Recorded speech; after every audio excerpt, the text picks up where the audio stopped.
So పొద్దున్నే tiffin section చూడండి ఎంత పెద్దదిగా ఉందో. 1000 మందికి పైగానే ఉన్నారు ఇక్కడ. చూసారా? సో ఏనుగు దగ్గర మనకి ఆ తొండం ఎత్తి నెత్తి మీద పెట్టాలన్నా కూడా ఆయన 20 రూపాయలు దండిస్తున్నాడు. సో అది తీసుకోకుండా అంటే బాగున్నాం. సో పొద్దున్నే టిఫిన్ సెక్షన్ అయితే ఇక్కడ ఉంటుందండి. చూడండి, వెంగమాంబ అన్నప్రసాద కేంద్రము. సో ఇక్కడికి వస్తే పొద్దున్నే టిఫిన్ కూడా ఇక్కడే దొరుకుద్ది, ఇబ్బంది లేదు. మధ్యాహ్నం నైట్ అన్నదానం ఎక్కడైనా జరుగుద్దండి, కానీ పొద్దున్న టిఫిన్ సెక్షన్ మాత్రం మనకి వెంగమాంబ బస్ స్టాండ్ దగ్గర అయితే జరుగుద్ది. సో ఎవరు వచ్చినా సరే పొద్దున్న టిఫిన్ సెక్షన్ ఇక్కడ ఉంది, ఇబ్బంది లేదు. అన్నదానం క్యాంటీన్ దగ్గర మనం పొద్దున్నే పొంగల్ సెక్షన్ అయిపోయిందండి. సో అక్కడి నుంచి బయలుదేరి వస్తుంటే మనం మ్యూజియం దగ్గరికి వెళ్ళాలి. సో మ్యూజియం వచ్చేసి మనకి గుడి వెనకాల వస్తుందండి. సో టెంపుల్ బ్యాక్ సైడ్ ఉంది కాబట్టి మ్యూజియంకి వెళ్ళే దారిలోనే మనకి ఇద్దండి గజరాజు ఇక్కడే మనకి ఏనుగు కూడా దర్శనం ఇచ్చేస్తుంది. సో మీరు ఎవరైనా సరే దర్శనానికి వచ్చినప్పుడు మాత్రం ఖాళీ టైంలో మాత్రం మ్యూజియం మాత్రం ఖచ్చితంగా చూడండి. ఎందుకంటే చూడండి, ఎస్వి మ్యూజియం ఫ్రీ బస్సులు ఉన్నాయండి. ఇక్కడికి వచ్చినప్పుడు మాత్రం మీరు ఎస్వి మ్యూజియం అనేసి ఏ ఫ్రీ బస్ ఎక్కినా 10 నిమిషాలకు ఒకసారి ఉంది. కొండపైన ఎక్కడైనా సరే దింపుతూ ఉంటారు. సో మ్యూజియం దగ్గరికి వచ్చానండి. 1 సంవత్సరం నుంచి వర్క్ జరుగుతుందంట లోపల. ఇదే మ్యూజియము చూడండి. 1 సంవత్సరం నుంచి అయితే వర్క్ జరుగుతుందంట లోపల. ఇంకా 6 నెలలు పట్టుద్దంట. సో 6 నెలల తర్వాత కాబట్టి నేనైతే మిస్ అయిపోయాను మ్యూజియం చూడకుండా, మా వాళ్ళకు కూడా చూపించకుండా. సో మీరు ఎవరైనా సరే వస్తే మాత్రం ఖచ్చితంగా ఎస్వి మ్యూజియం అని చెప్పండి, చాలా బాగుంటుంది అసలు. చూడండి ఒకసారి.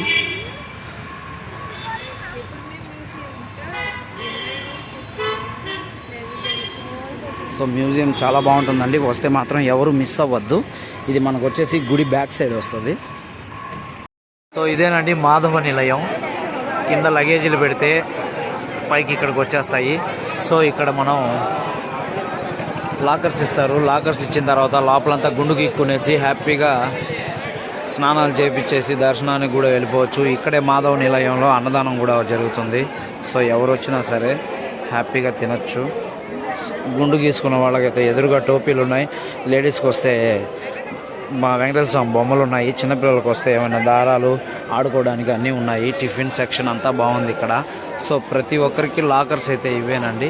ఇక్కడ నుంచి అయితే ఏమి ఇబ్బంది లేదు, ప్రతిదీ కూడా ఇక్కడ జరుగుతుంది కాబట్టి మీరు చూసుకోవచ్చు.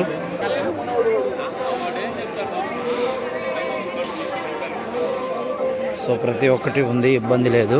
ఇక్కడ మనకి నైట్ పడుకోవడానికి ఇదండి ఇలాంటి సాపలు కూడా ఇస్తున్నారు. బాడుక్కి 20 రూపాయలు, 30 రూపాయలు, 50 రూపాయలు ఇలా ఉన్నాయి. 200 రూపాయలు అడ్వాన్స్ కట్టాలి.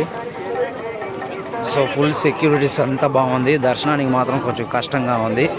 మొత్తానికి లాస్ట్కి చివరికి వచ్చేటప్పటికి మనం దర్శనం చేసుకుని బయటకు వచ్చేటప్పటికి వెంకటేశ్వర స్వామి అయితే బాగా దర్శించుకున్నాం. కానీ వెళ్ళేటప్పుడు వచ్చేటప్పుడైతే కొంచెం కష్టమే, ఎందుకంటే చాలా ఇబ్బంది పడ్డాము. అన్ని రూల్స్ అన్నీ మారిపోయి ఉన్నాయి కాబట్టి. జడలు అయితే ఇద్దండి, ఎవరికైనా జడ లేకపోతే మాత్రం ఇక్కడ తీసుకోవచ్చు.